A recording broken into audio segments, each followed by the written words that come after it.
मरकुस अध्याय 1। परमेश्वर के पुत्र यीशु मसीह के सुसमाचार का आरंभ, जैसा यशायाह भविष्यवक्ता की पुस्तक में लिखा है। देख, मैं अपने दूत को तेरे आगे भेजता हूँ, जो तेरे लिए मार्ग सुधारेगा। जंगल में एक पुकारने वाले का शब्द सुनाई दे रहा है कि प्रभु का मार्ग तैयार करो और उसकी सड़कें सीधी करो। यूहन्ना आया जो जंगल में बपतिस्मा देता और पापों की क्षमा के लिए मन फिराव के बपतिस्मा का प्रचार करता था। सारे यहूदिया प्रदेश के और यरूशलेम के सब रहने वाले निकलकर उसके पास गए और अपने पापों को मानकर यरदन नदी में उससे बपतिस्मा लिया। यूहन्ना ऊंट के रोम का वस्त्र पहने और अपनी कमर में चमड़े का कटिबंध बांधे रहता था तथा टिड्डियां और वनमधु खाया करता था और यह प्रचार करता था, मेरे बाद वह आने वाला है जो मुझसे शक्तिमान है। मैं इस योग्य नहीं कि झुककर उसके जूतों का बंद खोलूं। मैंने तो तुम्हें जल से बपतिस्मा दिया है, पर वह तुम्हें पवित्र आत्मा से बपतिस्मा देगा।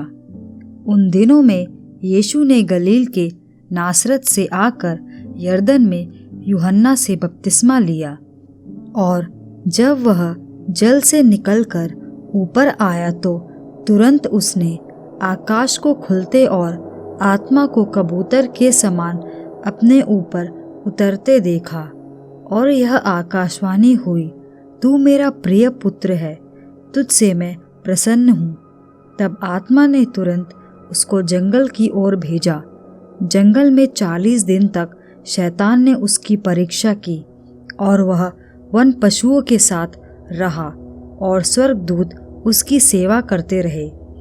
यूहन्ना के पकड़वाए जाने के बाद यीशु ने गलील में आकर परमेश्वर के राज्य का सुसमाचार प्रचार किया और कहा, समय पूरा हुआ है और परमेश्वर का राज्य निकट आ गया है। मन फिराओ और सुसमाचार पर विश्वास करो। गलील की झील के किनारे किनारे जाते हुए उसने शमौन और उसके भाई अंद्रियास को झील में जाल डालते देखा, क्योंकि वे मछुए थे। यीशु ने उनसे कहा, मेरे पीछे आओ, मैं तुमको मनुष्य के मछुए बनाऊंगा। वे तुरंत जालों को छोड़कर उसके पीछे हो लिए। कुछ आगे बढ़कर उसने जब्दी के पुत्र याकूब और उसके भाई यूहन्ना को नाव पर जालों को सुधारते देखा। उसने तुरंत उन्हें बुलाया और वे अपने पिता जब्दी को मजदूरों के साथ नाव पर छोड़कर उसके पीछे हो लिए। तब वे कफरनहूम में आए और वह तुरंत सब्त के दिन आराधनालय में जाकर उपदेश करने लगा, और लोग उसके उपदेश से चकित हुए, क्योंकि वह उन्हें शास्त्रियों के समान नहीं परंतु अधिकारी के समान उपदेश देता था। उसी समय उनके आराधनालय में एक मनुष्य था जिसमें एक अशुद्ध आत्मा थी। उसने चिल्लाकर कहा, हे यीशु नासरी, हमें तुझसे क्या काम? क्या तू हमें नष्ट करने आया है? मैं तुझे जानता हूँ, तू कौन है, परमेश्वर का पवित्र जन। यीशु ने उसे डांट कर कहा, चुप रह और उसमें से निकल जा। तब अशुद्ध आत्मा उसको मरोड़कर और बड़े शब्द से चिल्लाकर उसमें से निकल गई। इस पर सब लोग आश्चर्य करते हुए आपस में वाद विवाद करने लगे, यह क्या बात है? यह तो कोई नया उपदेश है। वह अधिकार के साथ अशुद्ध आत्माओं को भी आज्ञा देता है, और वे उसकी आज्ञा मानती हैं। और उसका नाम तुरंत गलील के आसपास के सारे प्रदेश में फैल गया। वह तुरंत आराधनालय में से निकलकर याकूब और यूहन्ना के साथ शमौन और अंद्रियास के घर आया। शमौन की सास ज्वर से पीड़ित थी, और उन्होंने तुरंत उसके विषय में उससे कहा। तब उसने पास जाकर उसका हाथ पकड़ के उसे उठाया और उसका ज्वर उतर गया और वह उनकी सेवा टहल करने लगी। संध्या के समय जब सूर्य डूब गया तो लोग सब बीमारों को और उन्हें जिनमें दुष्टात्माएं थीं उसके पास लाए, और सारा नगर द्वार पर इकट्ठा हुआ। उसने बहुतों को जो नाना प्रकार की बीमारियों से दुखी थे चंगा किया, बहुत सी दुष्टात्माओं को निकाला और दुष्टात्माओं को बोलने ना दिया, क्योंकि वे उसे पहचानती थी। भोर को दिन निकलने से बहुत पहले वह उठकर निकला और एक जंगली स्थान में गया और वहाँ प्रार्थना करने लगा। तब शमौन और उसके साथी उसकी खोज में गए। जब वह मिला तो उससे कहा, सब लोग तुझे ढूंढ रहे हैं। उसने उनसे कहा, आओ हम और कहीं आसपास की बस्तियों में जाएं कि मैं वहाँ भी प्रचार करूं, क्योंकि मैं इसलिए निकला हूँ। अतः वह सारे गलील में उनके आराधनालयों में जा जाकर प्रचार करता और दुष्टात्माओं को निकालता रहा। एक कोढ़ी उसके पास आया, उससे विनती की और उसके सामने घुटने टेक कर उससे कहा, यदि तू चाहे तो मुझे शुद्ध कर सकता है। उसने उस पर तरस खाकर हाथ बढ़ाया और उसे छूकर कहा, मैं चाहता हूँ तू शुद्ध हो जा।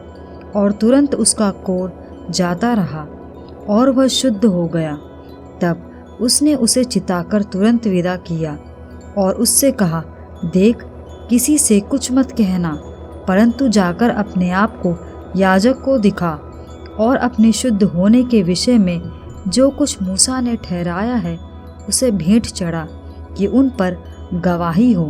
परंतु वह बाहर जाकर इस बात का बहुत प्रचार करने और यहाँ तक फैलाने लगा कि यीशु फिर खुल्लम खुल्ला नगर में ना जा सका, परंतु बाहर जंगली स्थानों में रहा और चारों ओर से लोग उसके पास आते रहे। मरकुस अध्याय 2। कई दिन के बाद वह फिर कफरनहूम में आया और सुना गया कि वह घर में है। फिर इतने लोग इकट्ठा हुए कि द्वार के पास भी जगह नहीं थी, और वह उन्हें वचन सुना रहा था। और लोग एक लकवे के रोगी को 4 मनुष्यों से उठवाकर उसके पास ले आए, परंतु जब वे भीड़ के कारण उसके निकट ना पहुंच सके तो उन्होंने उस छत को जिसके नीचे वह था खोल दिया, और जब वे उसे उधेड़ चुके तो उस खाट को जिस पर लकवे का रोगी पड़ा था लटका दिया। यीशु ने उनका विश्वास देखकर उस लकवे के रोगी से कहा, हे पुत्र, तेरे पाप क्षमा हुए।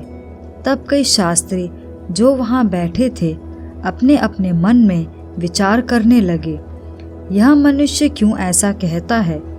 यह तो परमेश्वर की निंदा करता है। परमेश्वर को छोड़ और कौन पाप क्षमा कर सकता है?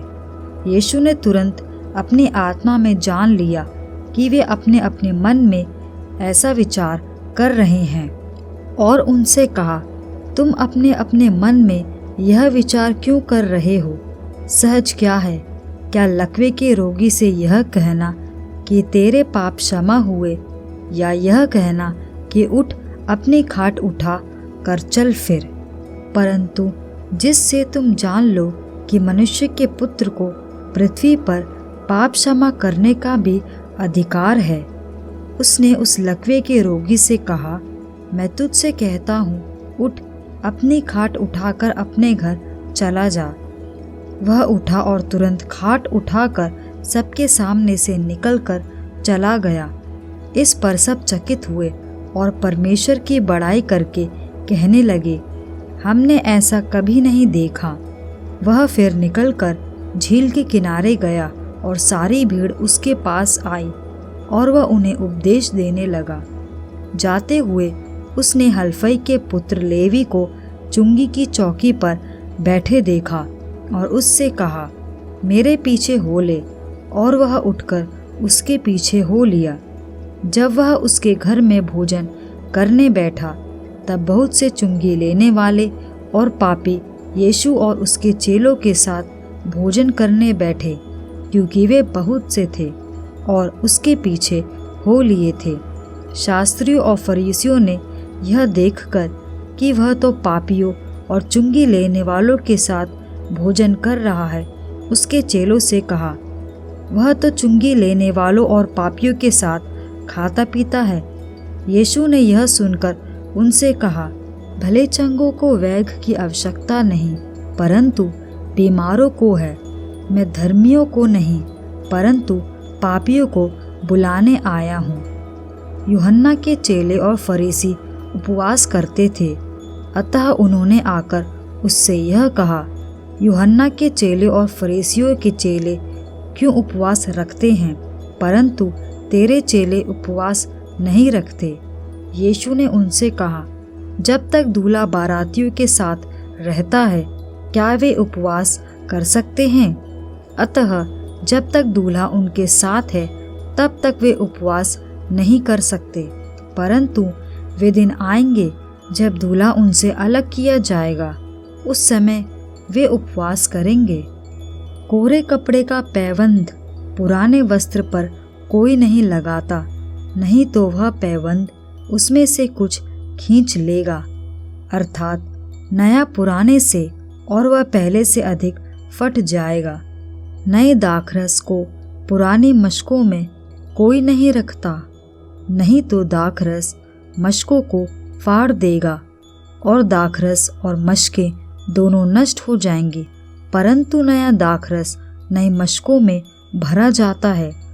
ऐसा हुआ कि वह सब्त के दिन खेतों में से होकर जा रहा था और उसके चेले चलते हुए बालें तोड़ने लगे। तब फरीसियों ने उससे कहा, देख, ये सब्त के दिन वह काम क्यों करते हैं जो उचित नहीं।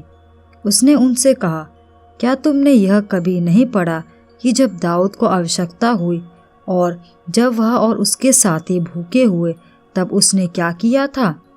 उसने कैसे अबियातार महायाजक के समय परमेश्वर के भवन में जाकर भेंट की रोटियां खाएं, जिसका खाना याजकों को छोड़ और किसी को भी उचित नहीं, और अपने साथियों को भी दी। तब उसने उनसे कहा, सब्त का दिन मनुष्य के लिए बनाया गया है, ना कि मनुष्य सब्त के दिन के लिए। इसलिए मनुष्य का पुत्र सब्त के दिन का भी स्वामी है।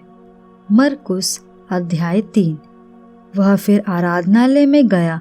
वहाँ एक मनुष्य था जिसका हाथ सूख गया था, और वे उस पर दोष लगाने के लिए उसकी घात में लगे हुए थे कि देखें वह सब्त के दिन उसे चंगा करता है कि नहीं। उसने सूखे हाथ वाले मनुष्य से कहा, बीच में खड़ा हो, और उनसे कहा, क्या सब्त के दिन भला करना उचित है या बुरा करना, प्राण को बचाना या मारना? पर वे चुप रहे। उसने उनके मन की कठोरता से उदास होकर उनको क्रोध से चारों ओर देखा और उस मनुष्य से कहा, अपना हाथ बढ़ा। उसने बढ़ाया और उसका हाथ अच्छा हो गया।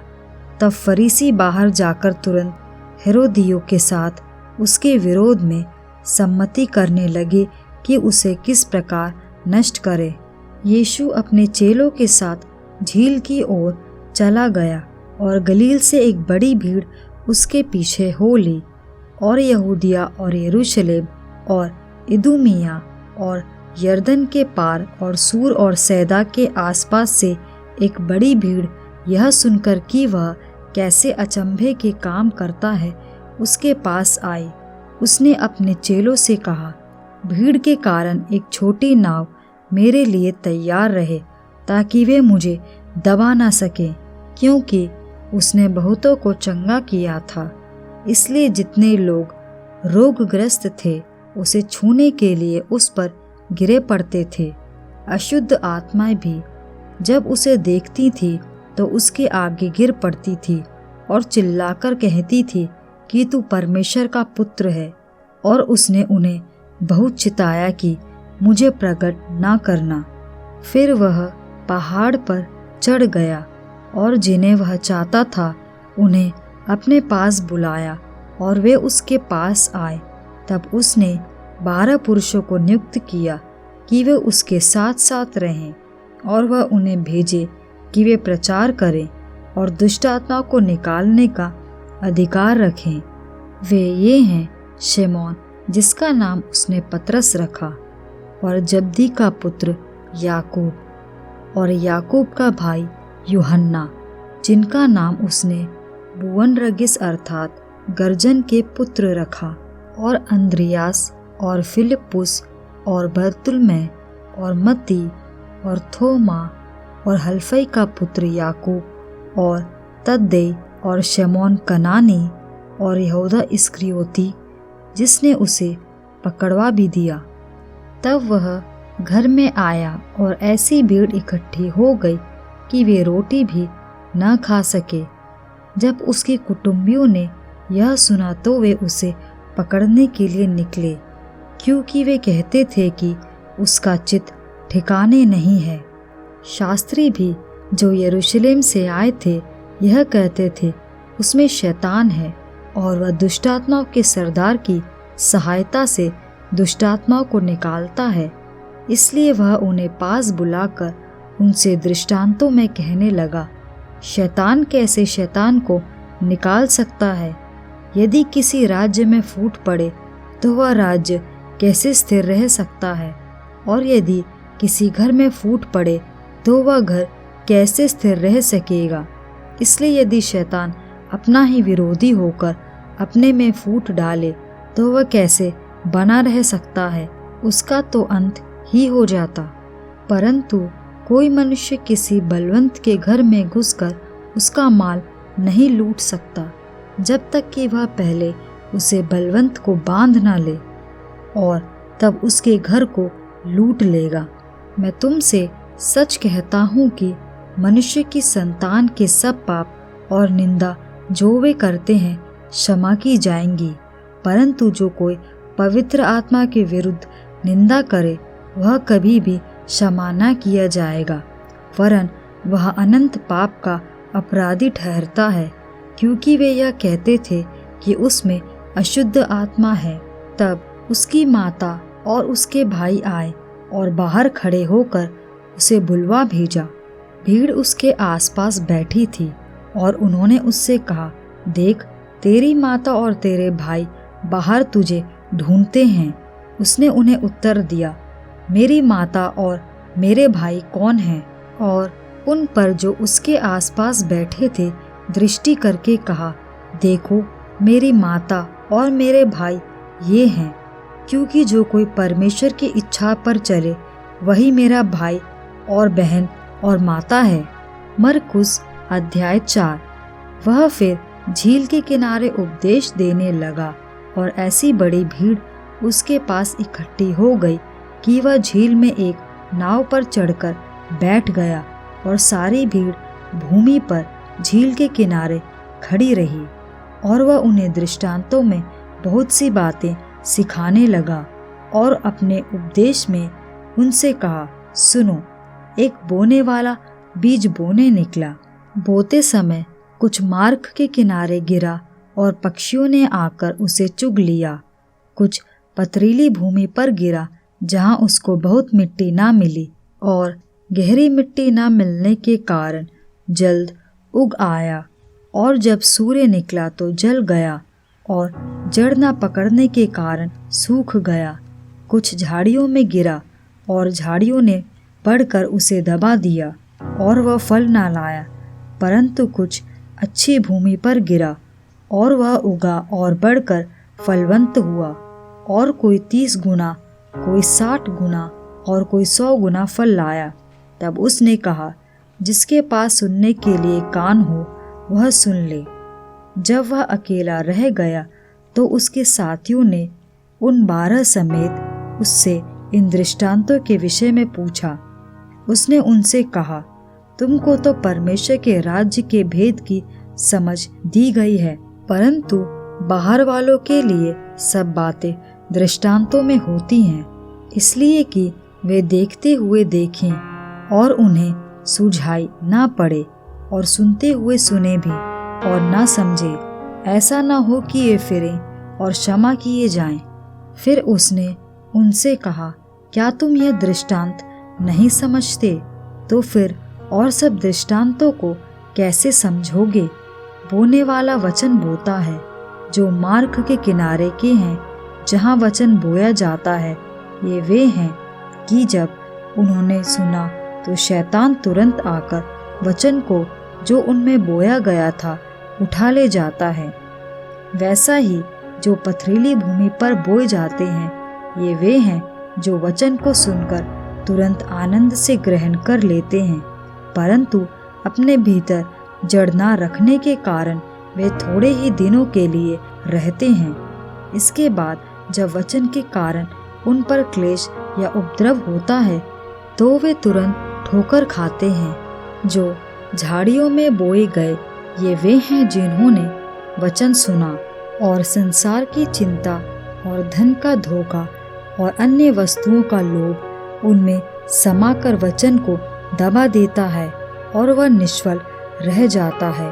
और जो अच्छी भूमि में बोए गए, ये वे हैं जो वचन सुनकर ग्रहण करते और फल लाते हैं, कोई 30 गुना, कोई 60 गुना और कोई 100 गुना।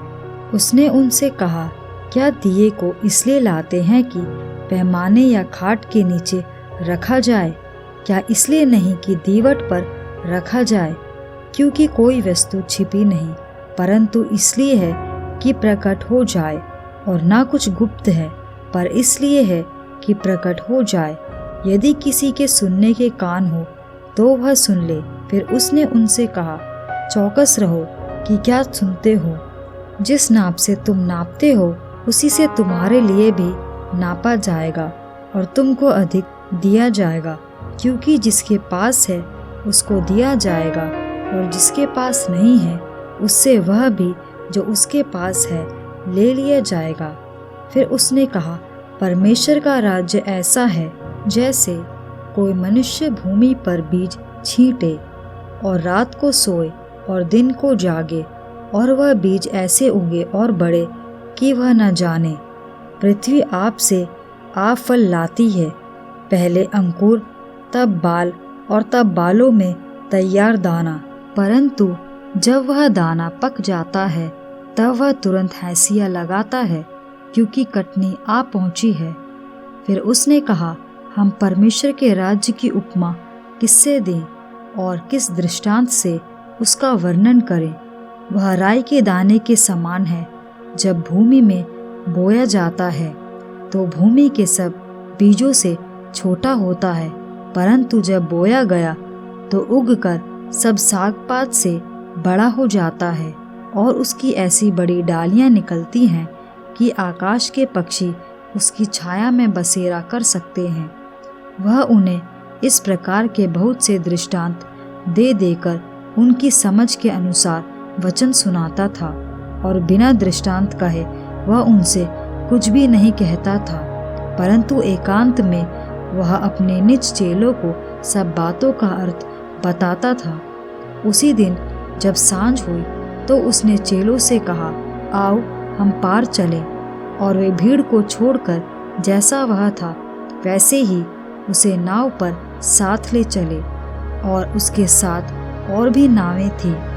तब बड़ी आंधी आई और लहरें नाव पर यहाँ तक लगी कि वह पानी से भर जाती थी। पर वह आप पिछले भाग में गद्दी पर सो रहा था। तब उन्होंने उसे जगाकर उससे कहा, हे गुरु, क्या तुझे चिंता नहीं कि हम नष्ट हुए जाते हैं? तब उसने उठकर आंधी को डांटा और पानी से कहा, शांत रह, थम जा। और आंधी थम गई और बड़ा चैन हो गया। और उनसे कहा, तुम क्यों डरते हो? क्या तुम्हें अब तक विश्वास नहीं? वे बहुत ही डर गए और आपस में बोले, यह कौन है कि आंधी और पानी भी उसकी आज्ञा मानते हैं। मरकुस अध्याय 5। वे झील के पार गिरासेनियों के देश में पहुँचे। जब वह नाव पर से उतरा तो तुरंत एक मनुष्य जिसमें अशुद्ध आत्मा थी कब्रों से निकलकर उसे मिला। वह कब्रों में रहा करता था और कोई उसे साँकलों से भी न बांध सकता था, क्योंकि वह बार बार बेड़ियों और साँकलों से बांधा गया था। पर उसने साँकलों को तोड़ दिया और बेड़ियों के टुकड़े टुकड़े कर दिए थे और कोई उसे वश में नहीं कर सकता था। वह लगातार रात दिन कब्रों और पहाड़ों में चिल्लाता और अपने को पत्थरों से घायल करता था। वह यीशु को दूर ही से देख कर दौड़ा, उसे प्रणाम किया और ऊंचे शब्द से चिल्लाकर कहा, हे यीशु, परम प्रधान परमेश्वर के पुत्र, मुझे तुझसे क्या काम? मैं तुझे परमेश्वर की शपथ देता हूँ कि मुझे पीड़ा ना दे। क्योंकि उसने उससे कहा था, हे अशुद्ध आत्मा, इस मनुष्य में से निकल आ। उसने उससे पूछा, तेरा क्या नाम है? उसने उससे कहा, मेरा नाम सेना है, क्योंकि हम बहुत हैं। और उसने उससे बहुत विनती की, हमें इस देश से बाहर न भेज। वहाँ पहाड़ पर सुअरों का एक बड़ा झुंड चर रहा था। उन्होंने उससे विनती करके कहा, हमें उन सुअरों में भेज दे कि हम उनके भीतर जाएं। अतः उसने उन्हें आज्ञा दी और अशुद्ध आत्मा निकलकर सुअरों के भीतर बैठ गई और झुंड, जो कोई 2000 का था, कड़ाड़े पर से झपटकर झील में जा पड़ा और डूब मरा। उनके चरवाहों ने भागकर नगर और गांवों में समाचार सुनाया और जो हुआ था लोग उसे देखने आए। यीशु के पास आकर वे उसको, जिसमें दुष्टात्माएं थी, अर्थात जिसमें सेना समाई थी, कपड़े पहने और सचेत बैठे देखकर डर गए। देखने वालों ने उसका, जिसमें दुष्टात्माएं थी, और सुअरों का पूरा हाल उनको कह सुनाया। तब वे उससे विनती करके कहने लगे कि हमारी सीमा से चला जा। जब वह नाव पर चढ़ने लगा तो वह, जिसमें पहले दुष्टात्माएं थी, उससे विनती करने लगा, मुझे अपने साथ रहने दे।